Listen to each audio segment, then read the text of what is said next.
ಮಹೇಶ್ವರ ರಾವ್ರವರೇ, ಚೋಳನ್ ರವರೇ, ಎಲ್ಲ ನನ್ನ ಬ್ಲಾಕ್ ಕಾಂಗ್ರೆಸ್ನ ಅಧ್ಯಕ್ಷರೇ, ಮುಖಂಡಗಳೇ, ಕಾರ್ಯಕರ್ತಗಳೇ ಮತ್ತು ಎಲ್ಲ ಗಾಂಧಿನಗರ ವಿಧಾನಸಭಾ ಕ್ಷೇತ್ರದ ಎಲ್ಲ ಮುಖಂಡಗಳೇ,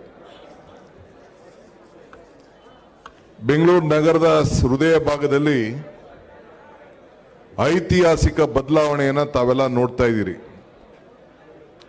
ಕೆಂಪೇಗೌಡರು ಕಟ್ಟಿದಂಥ ಈ ಭಾಗದಲ್ಲಿ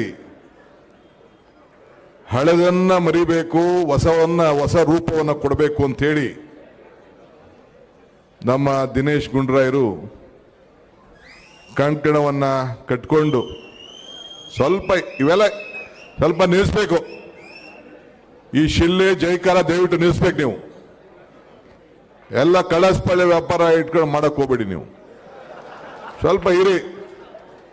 ನಾನು ಏನು ಮಾತಾಡ್ತಾ ಇದ್ದೀನಿ ಮಾಧ್ಯಮಕ್ಕೆ ಹೋಗ್ಬೇಕು. ಜನ ನಿಮ್ಕಿನ್ನ ಹೊರಗಡೆ ಕೇಳಿಸ್ಕೊತಾ ಇದ್ದಾರೆ ಏನು ಮಾತಾಡ್ತಾನೆ ಅಂತ. ಅವ್ರು ಕೇಳಬೇಕು. ನಿಮ್ಮ ಜೈಕಾರ ಶಿಳ್ಳೆ ಅದಕ್ಕಾರ ನೀವು ಮಾಡ್ಕೊಂಡು ಹೋಗಿ. ನಾನು ಎದ್ದು ಹೋಗ್ತೀವಿ. ನಾನು ಸ್ವಲ್ಪ ತಾಳ್ಮೆಯಿಂದ ಇರಬೇಕು. ಒಬ್ಬ ಮುಖ್ಯಮಂತ್ರಿಗಳು ಒಂದು ವಿಧಾನಸಭಾ ಕ್ಷೇತ್ರದಲ್ಲಿ ರಸ್ತೆಗಳಿಗೆ ಉದ್ಘಾಟನೆಗೆ ಬಂದಿದ್ದಾರೆ ಅಂತಂದ್ರೆ ಅದ್ರ ಮೌಲ್ಯ ಏನು ಅಂತ ತಾವು ಅರ್ಥಕೊಳ್ಬೇಕು. ಇದ್ರ ಬೆಲೆ ಏನು ಅಂತ ತಾವು ತಿಳ್ಕೊಳ್ಬೇಕು. ನಾವು ಇತಿಹಾಸವನ್ನ ಕೆಂಪೇಗೌಡರ ಕಾಲದಿಂದ ಇರೋಂಥ ಈ ಜಾಗಕ್ಕೆ ಒಂದು ಹೊಸ ರೂಪವನ್ನು ಕೊಡಬೇಕು. ಅಂತಾರಾಷ್ಟ್ರೀಯ ಮಟ್ಟಕ್ಕೆ ಈ ಬೆಂಗಳೂರು ನಗರವನ್ನು ತೆಗೆದುಕೊಂಡು ಹೋಗಬೇಕು. ನಮ್ಮ ಗೌರವವನ್ನು ಕಾಪಾಡಬೇಕು ಅನ್ನೋ ದೃಷ್ಟಿಯಿಂದ ನಮ್ಮ ಸರ್ಕಾರ ಕೆಲಸ ಮಾಡ್ತಾ ಇದೆ. ದಿನೇಶ್ ಗುಂಡೂರಾಯರ್ಗೆ ನೀವು ಸತತವಾಗಿ 99ರಿಂದ ಆಯ್ಕೆ ಮಾಡ್ಕೊಂಡು ಬಂದಿದ್ದೀರಿ. ಆದರೆ ಈ ಸತಿ ನಿಮ್ಮ ಏನು ತೀರ್ಪಿದೆಯಲ್ಲ, ಗಾಂಧಿನಗರ ತೀರ್ಪು, ನಾನು ಇಲ್ಲಿರೋರು ಕೇಳ್ತಾ ಇಲ್ಲ. ನಾನು ಈ ಗಾಂಧಿನಗರ ಕ್ಷೇತ್ರದ ಮಹಾಜನತೆ ನಿಮ್ಗೆ ನೀವೇ ದ್ರೋಹ ಮಾಡ್ಕೊಂಡಿದ್ದೀರಿ. ದಿನೇಶ್ ಗುಂಡೂರಾಯರ್ ಮಾಡಿರುವಂತ ಕೆಲಸಕ್ಕೆ ಕನಿಷ್ಠ 25ರಿಂದ 30 ಸಾವಿರ ಅಂತರದಿಂದ ನೀವು ಗೆಲ್ಲಿಸಬೇಕಾಗಿತ್ತು. ಒಬ್ಬ ಶಾಸಕನಾದವನು ಇಲ್ಲಿ ನಗರಗಳಲ್ಲಿ ಕೆಲಸ ಮಾಡೋದು ಅಷ್ಟು ಸುಲಭ ಅಲ್ಲ. ಒಂದು ಸಣ್ಣ ಕಳಂಕನೂ ಇಲ್ಲದೆ ಬರೀ ಕ್ಷೇತ್ರದ ಅಭಿವೃದ್ಧಿಯನ್ನು ಇಟ್ಕೊಂಡು, ಜನಸಂಪರ್ಕವನ್ನು ಇಟ್ಕೊಂಡು ಎಲ್ಲ ಸಮಾಜಕ್ಕೂ ಕೂಡ ಒಟ್ಟಿಗೆ ತೆಗೆದುಕೊಂಡು ಹೋಗುವಂಥ ಕೆಲಸ ಇವತ್ತು ದಿನೇಶ್ ಗುಂಡೂರಾಯರು ಈ ಕ್ಷೇತ್ರದಲ್ಲಿ ಮಾಡ್ಕೊಂಡು ಬರ್ತಾ ಇದ್ದಾರೆ. ನನಗೂ ಅರಿವಿದೆ.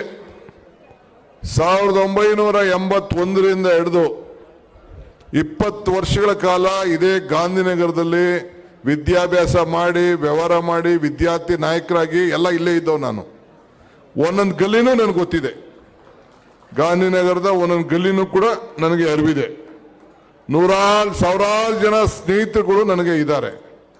ಅದಕ್ಕೆ ನಾನು ಈ ವಿಚಾರವನ್ನು ನಾನು ಹೇಳ್ತಾ ಇದ್ದೀನಿ. ಮುಂದಕ್ಕೆ ನಾಗರಿಕರು, ನೀವು ಯಾರು ಗಾಂಧಿನಗರ ಕ್ಷೇತ್ರದವರು ಇದ್ರಲ್ಲ, ಗುಂಡೂರಾಯರ್ನ, ದಿನೇಶ್ ಗುಂಡೂರಾಯರ್ನ ಶಾಸಕರಾಗಿ ಪಡ್ಕೊಂಡಿರೋದೇ ನಿಮ್ಮ ಭಾಗ್ಯ. ಇದನ್ನು ತಾವು ತಿಳ್ಕೋಬೇಕು. ನಾನು ಬೇರೆ ನೋಡಿದ್ದೀನಿ, ಅವರ ಚಿಹ್ನೆ ಮೇಲೆ, ಅವರ ಪಾರ್ಟಿ ಮೇಲೆ ಓಟ್ ತಗೋತಾ ಇದ್ದಾರೆ.